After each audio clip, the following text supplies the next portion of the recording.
Hi everything, thank you udah ngeklik video ini dan selamat datang di Mr. Things. Apa kabar dunia? Tega kamu ya.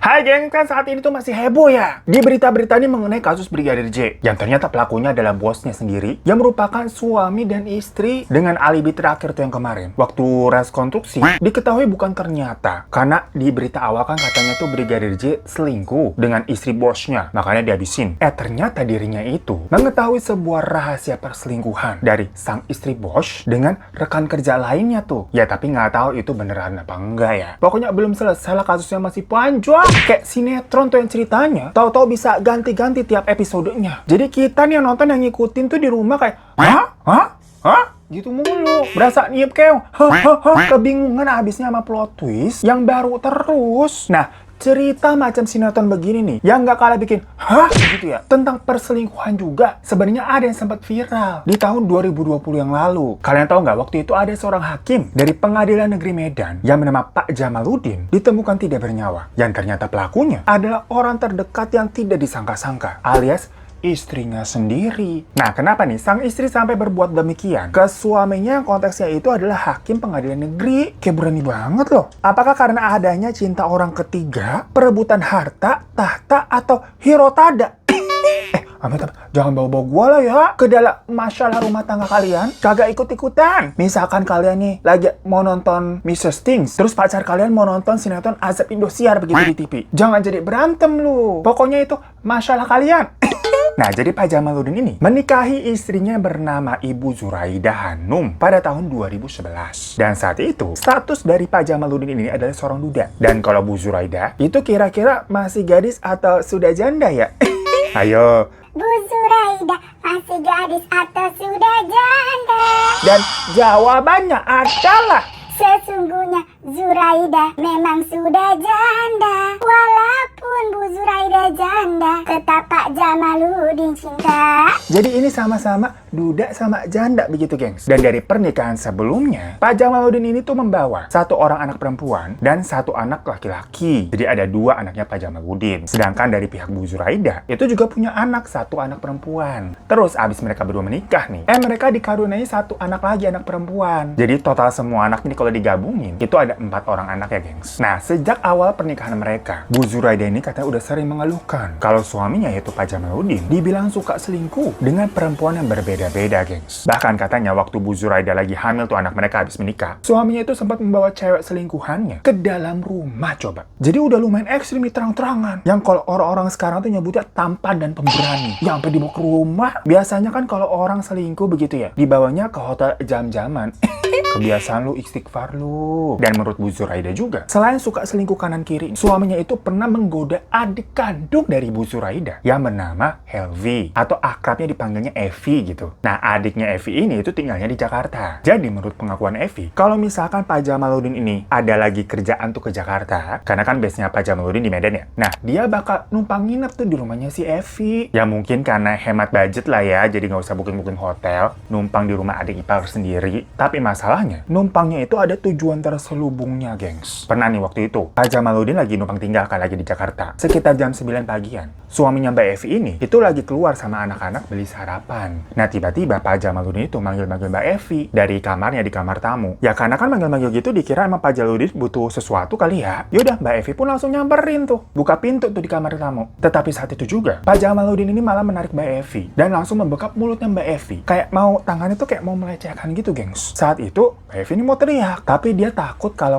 nanti Pak Jamaludin ini kayak digebukin sama orang-orang rumah. Jadi dia memberontak aja tanpa teriak, sampai dia bisa lepas terus kabur. Namun sejak kejadian itu, Mbak Evi ini langsung mengusir Pak Jamaludin dari dalam rumah dan memblokir nomor handphonenya. Nah, mungkin karena udah diblok ya nomornya ya. Beberapa minggu kemudian, Pak Jamaludin ini katanya sempat menghubungi Evi kembali, tapi pakai nomor baru dengan bilang kalau dia lagi ada di Jakarta. Semacam gak ada kayak rasa bersalah atas kejadian yang kemarin gitu, gengs. Ya pastinya Mbak Evi ini emoh lah, gak mau gubris, dia trauma sama kejadian yang kemarin. Takut dia. Lagian aneh-anehan aja ya. Masih kayak berani gitu nelfon. Minta maaf juga kagak. Dikira Mbak Evi ini akan tergoda kali ya karena Pak Jamaluddin itu kaya. Nah akhirnya selama kurang lebih 1 tahunan gengs, Mbak Evi ini memutuskan untuk tutup mulut. Gak cerita ke siapa-siapa mengenai kejadian tersebut, apalagi kepada ke kakaknya Zuraida. Karena takut nih pernikahan kakaknya nanti kalau tahu, itu bisa-bisa cekcok lah. Langsung ada adegan nokta merah perkawinan ntar itu. Tapi ternyata tidak cuma Mbak Evi doang yang digoda gengs oleh Pak Jamaluddin ya. Karena akhirnya diketahui Pak Jamaluddin ini tuh kepergok lagi mau melecehkan anak tirinya sendiri. Kan soalnya Bu Zuraida itu punya 1 orang anak cewek ya, yang dari pernikahan sebelumnya tuh. Nah, yang itu mau dilecehkan sama Pak Jamaluddin gengs. Berkacau nggak tuh apa kabar dunia? Jadi ceritanya waktu itu pas udah malam hari nih ya, udah pada tidur tuh orang-orang di rumah, Pak Jamaluddin bangun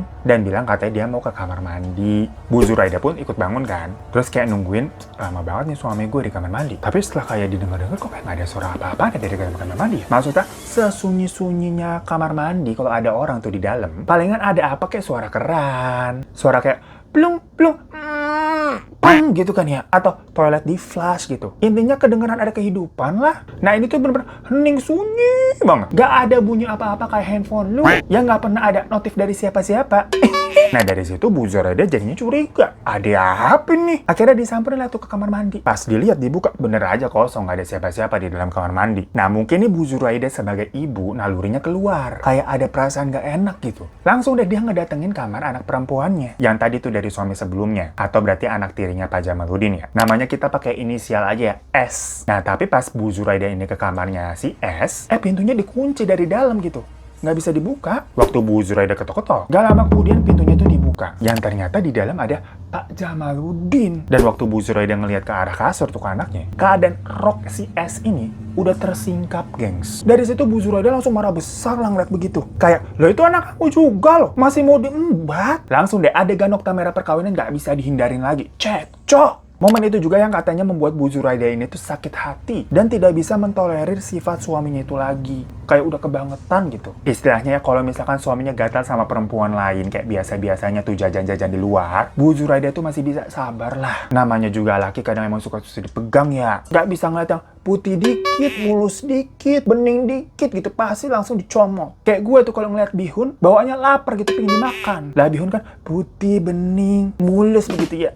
Nah tapi maksudnya dalam kasus ini, walaupun ini anak tiri tetap aja jatuhnya kan nggak etis ya, masih di bawah umur juga. Itu kan masih anaknya Zuraida. Ibu mana sih yang terima anaknya dibegituin sama suaminya sendiri? Karena itu semua nih, Bu Zuraida jadi semacam menyimpan dendam dan amarah. Nah kebetulan Bu Zuraida ini kenal sama seorang laki-laki bernama Jeffrey Pratama. Background dari Jeffrey sendiri, itu adalah lulusan sarjana hukum yang juga pernah menjadi caleg suatu partai gitulah. Jadi masih agak satu circle juga sama suaminya. Dan mereka berdua ini emang udah temenan dari SD gengs, bener-bener sobat kental. Akhirnya Zuraida ini emang sering curhat tuh masalah rumah tangganya sama si Jeffrey, sama ngomongin juga tuh kelakuan suaminya, bilang sering selingkuh sampai permasalahannya ke anaknya yang S tadi. Karena selalu menjadi wadah untuk curhat dong mah, Jeffrey ini juga selalu ada untuk mendengarkan. Biasa deh, dari temennya jadi demen. Emang susah udah kalau sahabatan antara cewek sama cowok, kagak ada itu sahabat-sahabat. Ada yang pernah punya pengalaman kayak begitu juga? Komen di bawah ya. Soalnya si Jeffrey ini lama-lama baper dan mengutarakan perasaannya kepada Zuraida. Jadi kayak momennya pas nih. Karena Zuraida kan lagi empat sama suaminya ya.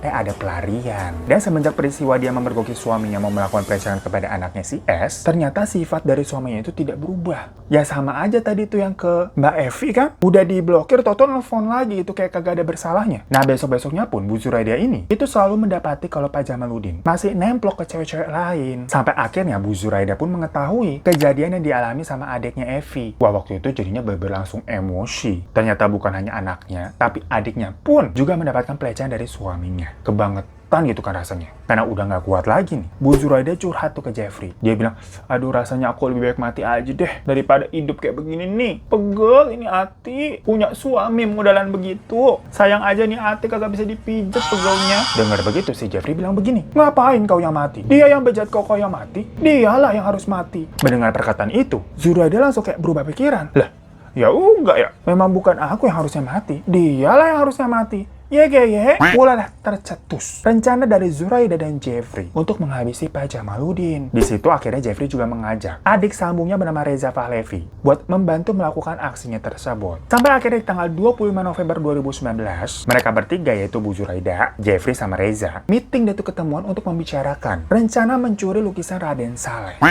Salah itu salah film, beda. Maksudnya membicarakan rencana menghabisi Pak Jamaluddin yang merupakan seorang hakim. Awalnya Reza ini sih masih ragu-ragu lah ya, masih takut-takutan pasti. Lah FYI aja nih, background sehari-harinya Reza itu sebagai pedagang lontong sayur di Medan. Dan tau-tau disuruh ikut rencana kayak begituan, pasti kan kayak bingung ya. Ini maksudnya Pak Jamaluddin mau dikasih lontong sayur dari racunin apa gimana? Tapi abis dijanjiin katanya nanti Reza bakal dapat duit 100 juta rupiah. Ditambah bonus pergi umroh. Reza langsung, oke siap, laksanakan. Bentar. Mohon maaf dah ya. Ini konsepnya gimana sih maksudnya? Abis bunuh orang, imbalannya pergi umroh. Jadi abis bikin dosa langsung tobat begitu. Apa kabar dunia? Agak ngadi-ngadi nih. Yaudah akhirnya, untuk belanja persiapan rencana tersebut, Zuraida ngasih DP sebanyak 2 juta ke Reza. Yang dipakai buat beli sarung tangan, masker, 2 kaos, 2 pasang sepatu, handphone, dan SIM card baru. Ya buat mereka calling-callingan abis itu nanti dibuang ya biar nggak kelacak. Sampai di hari Kamis 28 November 2019, sekitar jam 7 malam, Zuraida ini menjemput Jeffrey dan Reza dulu di luar, tepatnya di Pasar Johor, untuk bersama-sama pergi menuju rumah Pak Jamaluddin atau rumahnya Bu Zuraida juga. Dan mereka pokoknya langsung masuk tuh ke dalam garasi. Tapi di situ Bu Zuraida tuh sengaja memarkirkan mobilnya dengan kayak apa ya, pantatnya duluan tuh belakangnya duluan, supaya nggak ketahuan sama tetangga-tetangga depan kalau dia bawa turun 2 laki-laki dari dalam mobilnya. Jadi diam-diam Reza sama Jeffrey tuh menyelinap tuh masuk ke dalam. Ya antisipasi aja. Takutnya kan ada yang lagi lewat terus ngeliat itu Bu Zuraida bawa siapa tuh 2 laki gitu, jadi saksi ntar. Pokoknya meminimalisir ketahuan lah. Setelah mereka udah masuk ke rumah, Reza dan Jeffrey itu disuruh nunggu dulu di lantai 3 sembunyi sambil nanti nunggu aba-aba dari Bu Zuraida. Nggak lama kemudian, Pak Jamaluddin tuh pulang nih baru datang. Terus sempat kayak santai-santai dulu di ruang tamu. Ya namanya baru datang lepas sepatu, ngaso-ngaso bentar gitu kan. Seolah nggak ada apa-apa.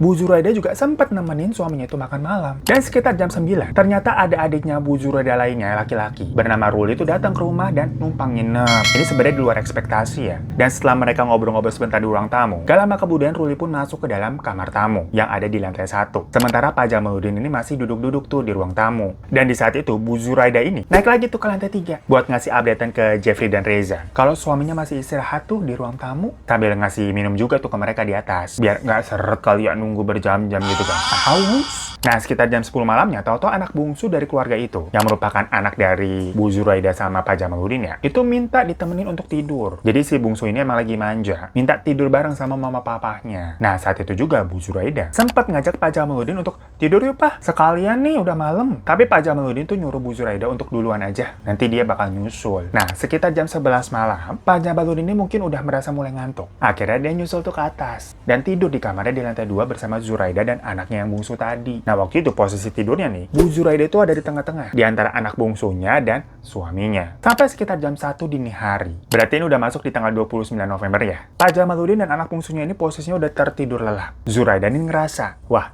ini nih saatnya untuk melakukan eksekusi. Langsung dia miss call ke handphonenya Reza buat aba-aba aja kalau yuk eksekusi sekarang. Yaudah Jeffrey dan Reza itu langsung turun ke lantai 2 dan masuk ke kamar tidur utama tuh pelan-pelan. Ngelihat keadaan nih Pak Jamaluddin beber udah tidur dengan keadaan cuman pakai sarung aja ya, tanpa pakai baju atasan biasa bapak-bapak. Reza langsung mengambil bantal yang memang sudah disiapin sama Zuraida ya untuk mulai membekap Pak Jamaluddin. Dan Jeffrey di situ tugasnya memegangi Pak Jamaluddin yang lagi berontak. Soalnya Pak Jamaluddin kan pasti bangun ya dibekap begitu ya, berusaha melawan tapi dipegangin nih sama Jeffrey nih. Gimana hal itu membuat si anak bungsu yang lagi tertidur pulas karena kasurnya goyang-goyang gitu kan agak kebangun. Tapi Zuraida ini langsung menutup kepala anaknya dengan selimut, jadi kayak ditutupin gitu biar anaknya nih nggak ngeliat keadaan ayahnya. Terus dia juga kayak nepuk-nepuk sampai kayak ibu nidurin anaknya gimana sih, seolah-olah nggak kejadi apa-apa. Setelah sekitar 5 menit kemudian, Pak Jamaluddin yang tadinya masih berontak-berontak tuh langsung lemas tak berdaya dan misi pun selesai. Setelah memastikan Pak Jamaluddin udah nggak bernyawa, Zuraida ini nyuruh Jeffrey dan Reza buat kembali bersembunyi ke lantai atas sambil nunggu aba-aba selanjutnya. Seolah tidak terjadi apa-apa ya, Bu Zuraida ini tuh lanjut tidur di tengah-tengah anak dan almarhum suaminya. Ih, serem banget nggak? Sampai sekitar di jam 3 pagi, Bu Zuraida akhirnya memindahkan anaknya yang masih tidur tadi ke kamarnya sendiri. Habis itu dia ke lantai atas tuh manggil Jeffrey sama Reza buat ngecek keadaan Pak Jamaluddin lagi. Pas dicek, mereka lemes. Karena mereka baru sadar kalau rencana mereka itu ternyata tidak berjalan mulus. Awalnya ini mereka mau bikin skenario yang seolah-olah Pak Jamaluddin itu kena serangan jantung waktu tidur. Tapi ternyata pas dicek nih,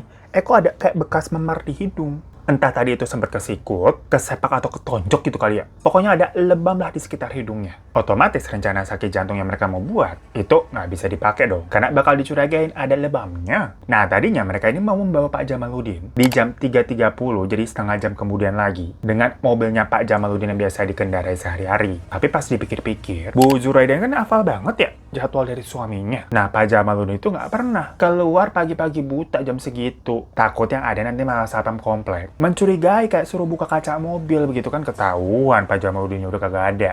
Makanya akhirnya mereka nunggu aja deh sampai terang sampai pagi. Nunggu jam biasanya Pak Jamaluddin ini memang pergi buat berangkat kerja. Nah, sambil menunggu jamnya nih, Bu Zuraida pun memakaikan baju training olahraga gitu. Berwarna hijau memang baju seragam milik pengadilan negeri yang ada di Medan ke tubuh Pak Jamaluddin yang udah mulai kaku. Soalnya di hari Jumat itu kebetulan jadwalnya Pak Jamaluddin untuk senam sehat bersama dengan pegawai-pegawainya di pengadilan negeri Medan. Nah, biar makin meyakinkan nih, Bu Zuraida juga mendandani Pak Jamaluddin dengan aksesoris-aksesoris yang memang biasa suaminya pakai. Kayak cincin, kalung, jam tangan yang kalau pergi keluar pasti pakai barang-barang itu. Hingga di jam 4 pagi, Pak Jamaluddin digotong sama Jeffrey dan Reza ke dalam mobil. Posisinya di situ, Jeffrey duduk di depan yang nyetir, terus Reza duduk di sebelahnya di kursi penumpang. Sementara Pak Jamaluddin ada di jok tengah ditidurin. Nah, mereka pergi ke rumah Reza dulu nih buat ngambil motor. Jadi di situ Reza ini turun, terus ngikutin mobil pakai motor dari belakang. Buat nantinya kabur bersama Jeffrey karena rencana mereka mau nerjunin ini mobil ke jurang, gengs. Kurang sinetron apa coba nih? Setelah sampai di kawasan area kebun sawit di desa Sukarame, Deli Serdang, mereka akhirnya meluncurkan mobil dalam kondisi nyala beserta Pak Jamaluddin di dalamnya, gengs. Ya udah, mobilnya jatuh tuh ringsek nabrak pohon ke jurang dan membuat itu seolah-olah semacam kayak kecelakaan tunggal. Tapi lagi-lagi tahu nggak? Ya mungkin karena panik, ngantuk juga ya masih pagi ya belum tidur, atau emang ceroboh aja gitu nggak bersih plannya. Mereka berdua ini belum mindahin Pak Jamaluddin yang posisinya tadi ada di jok tengah, jok belakang. Dengan posisi juga masih berbaring. Jadi pada kejadiannya si Jeffrey yang lagi nyetir nih, itu buru-buru keluar pintu untuk ngarahin mobilnya tuh waktu jatuh ke jurang. Lah masalahnya kalau Pak Jamaluddin ini ada di jok tengah, jok penumpang, berarti kan ketahuan banget yang nyetir bukan dia. Ini mereka nih yang bikin skenario nih. Pasti keseringan nonton sinetron, suka ngadi-ngadi emang ceritanya kadang. Nah, sementara itu Bu Zuraida itu nunggu di rumah aja dan melanjutkan hari-harinya seperti biasa. Kayak kagak ada apa-apa. Dia juga masih sempat nih bikin anak-anaknya sarapan roti gitu kan. Diolesin selai kayak di rumah-rumah orang kaya di sinetron lagi. Terus pas anak-anak udah pada pergi sekolah, dia nonton TV begitu. Udah agak siangan nih, lebih santuy lagi dia. Kayak mungkin, ngapain ya hari ini ya? Oh iya, aku diundang acara grand opening sama ibu-ibu arisan nih. Jadi dia masih ada sempet-sempetnya loh. Ke acara pembukaan mall, Deli Park Podomoro. Apa kabar dunia? Nah, balik lagi sementara di lokasi kejadian ya. Warga desa Sukarame ini heboh, namanya juga Sukarame ya. Rame mereka pokoknya. Karena menemukan mobil dari Pak Jamaluddin yang ada di jurang. Kebayangkan ramenya kayak apa tuh? Orang-orang pada langsung lapor polisi. Dan gak lama kemudian polisi langsung sampai tuh ke TKP. Karena di situ pas dilihat plat mobilnya juga nomornya khusus ya.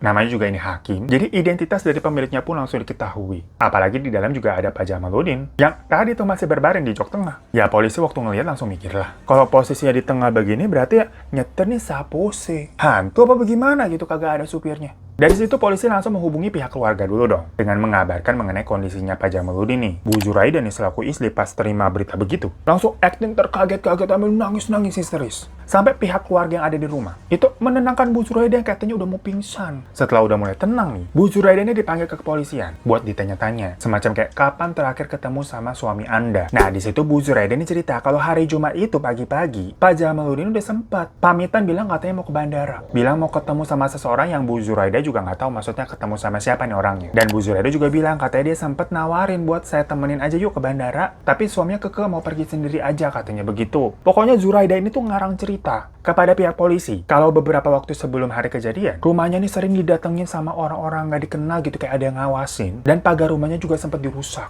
Ya ala-ala bikin ada dugaan tersangka lain gitu yang emang mau jahatin suaminya. Dan waktu polisi mau melakukan otopsi, Bu Zuraida sempat menolak dengan alasan, aduh saya mau cepat-cepat makamin suami saya aja pak, kasian nih kalau suami saya lama-lama gitu nggak dimakamin. Ya polisi jadi malah makin curiga ya. Akhirnya otopsi pun tetap dilakukan karena ya posisi mobilnya kan udah nggak wajar nih, nggak ada supirnya nyetir dan Pak Jamaluddin ada di bagian belakang di jok tengah. Tiduran lagi. Dan bener aja pas otopsinya keluar, ya ketahuan Pak Jamaluddin sempat kehabisan nafas karena dibekap. Jadi bukan penyebabnya itu karena kecelakaan mobil semata ya, itu setelahnya. Nah dari situ video CCTV pun disita nih sama polisi mau dilihat yang ada di rumahnya Pak Jamaluddin. Tapi ternyata file-filenya sudah dihapus sama seseorang. Persis kayak kasus Brigadir J itu sama kan begitu. Tapi di sini pihak polisi bisa mengembalikan file-file video yang ada, jadi kayak ada backup-annya gengs ternyata. Ya udah langsung kebukti kelihatan itu ada Bu Zuraida, ada Jeffrey sama si Reza yang waktu malam kejadian masuk ke rumah. Terus pagi-paginya bawa tuh gotong. Udah nggak bisa ngelak. Tapi di situ polisi nggak langsung ngungkap bukti tersebut ya. Masih diem-diem baik dulu nih disimpen. Karena beberapa hari kemudian, Bu Zuraida ini sempat datang ke kantor pengadilan negeri Medan buat mau menagih uang duka untuk suaminya kayak bisa dapat santunan 17 juta rupiah gitu guys. Ya tapi karena pihak pengadilannya ada curiga-curiganya juga, jadi uang duka itu nggak langsung dikasih ke Bu Zuraida yang minta. Masih ada sempat-sempatnya itu istrinya yang minta uang duka ya. Nah setelah polisi berhasil mengumpulkan bukti-bukti yang udah cukup kuat, di bulan Januari 2020, mereka akhirnya menetapkan Zuraida, Ferdi dan Reza sebagai tersangka. Dan pastinya dilakukan penangkapan juga. Namun persidangannya sendiri itu baru dimulai pada bulan April 2020. Nah di situ Zuraida akhirnya mengakui, motifnya katanya karena sakit hati dan cemburu. Dia menceritakan tuh kalau suaminya katanya tukang selingkuh, sampai melecehkan adik dan anak tirinya sendiri. Dan perilakunya katanya juga dirasa suka kasar sama Bu Zuraida. Nah, tapi apa iya alasannya hanya itu? Karena ternyata ada sebuah plot twist yang ada di kasus ini, gengs. Usut punya usut. Sebelum peristiwa pembunuhan itu, Pak Jamaluddin katanya sudah membicarakan masa perceraiannya dengan Bu Zuraida sejak September 2019. Tapi Bu Zuraida ini nggak mau cerai. Karena misalkan kalau dia cerai, dia akan kehilangan kesempatan untuk menguasai hartanya Pak Jamaluddin yang totalnya sekitar 48 miliar rupiah. Dimana harta itu terdiri dari 30 miliar aset dan 18 miliar dalam bentuk uang tunai. Orang kok pada punya uang banyak-banyak banget ya? Dan dalam wasiat Pak Jamaluddin waktu itu tuh berniat nanti misalkan kalau dia nggak ada, itu dia akan membagikan harta-hartanya paling banyak ke anak-anak dari pernikahan pertamanya, gengs. Nah Bu Zuraida ini nggak sudi kalau harta yang paling banyak itu didapatkan sama anak-anak dari Pak Jamaluddin dengan istri pertamanya yang jatuhnya bukan anak kandungnya Bu Zuraida ya. Intinya Ibu tiri hanya cinta pada hartaku saja. padahal kan gimana pun juga maksudnya soalnya kalau dari POV-nya Pak Jamaluddin yaitu anak-anak kandungnya juga. Dan kalau dari versinya Pak Jamaluddin pun, katanya Bu Zuraida ini emang matre dan tidak amanah. Misalnya nih pernah disuruh transfer ke anaknya Pak Jamaluddin yang dua itu tuh. Tapi tidak dilakukan ini sama Bu Zuraida. Karena tadi dianggap lah itu bukan anak kandung saya, ngapain saya urusin. Selain itu Bu Zuraida ini juga dikasih kepercayaan untuk memanage usaha kelapa sawit. Tapi hasilnya itu tidak pernah dilaporkan sama sekali kepada Pak Jamaluddin, nggak transparan. Kayak diambil aja udah duitnya. Tapi nggak cuma soal harta aja. Jeffrey dan Bu Zuraida itu akhirnya ngaku nih kalau mereka bukan teman biasa, melainkan memang sudah menjalin hubungan. Bahkan sudah melakukan hubungan intim berkali-kali sejak tahun 2018. Jadi lumayan udah lama. Dimana berarti selain Pak Jamaluddin ini memang suka selingkuh, ya Bu Zuraida juga selingkuh. Dan di situ Jeffrey bersaksi kalau dia mau membantu Bu Zuraida ini karena dia dijanjikan untuk dikawini, terus mau dikasih mobil sama mau dibuatkan kantor pengacara juga, gengs. Jadi Bu Zuraida ini jadi kayak mami-mami. Makanya netizen yang akhirnya mendengar rahasia dari kedua belah pihak langsung menganggap lah dua-duanya sama-sama apa kabar dunia. Nggak suaminya, nggak istrinya. Plot twist nggak tuh, gengs? Dikira cerita di awal ini kan cerita tentang ratapan hati istri yang tersakiti begitu. Tapi ternyata istrinya juga minus kelakuannya. Dari situ akhirnya majelis pengadilan memberikan vonis penjara seumur hidup kepada Jeffrey dan penjara 20 tahun hukuman kepada Reza. Sedangkan Zuraida sebagai dalang utama itu telah divonis dengan hukuman mati. So guys, itu kasusnya lumayan panjang ya, beber kayak cerita sinetron begitu. Sosokan mau melakukan rencana pembunuhan nih, tapi asal-asalan rencananya kagak mateng, ya langsung ketahuan lah. Tapi satu hal di sini yang bisa kita lihat, berarti kalau misalkan ada sebuah masalah, itu kita ngeliatnya beber harus dari dua sisi begitu ya. Walaupun tapi jatuhnya di sini dua-duanya sama-sama kagak bener. Makanya kita harus jadi orang yang setia lah dalam berkomitmen. Jangan jelatan mulu gitu matanya. Ingat, setia, setiap tikungan ada. Ya thank you semua yang udah nonton. Mau ngomong apa gue? Terima kasih banyak ya. Maaf kalau ada salah-salah kata atau salah-salah info, langsung komen-komen aja di bawah. Sampai jumpa lagi di kasus Mr. Sting selanjutnya. Assalamualaikum.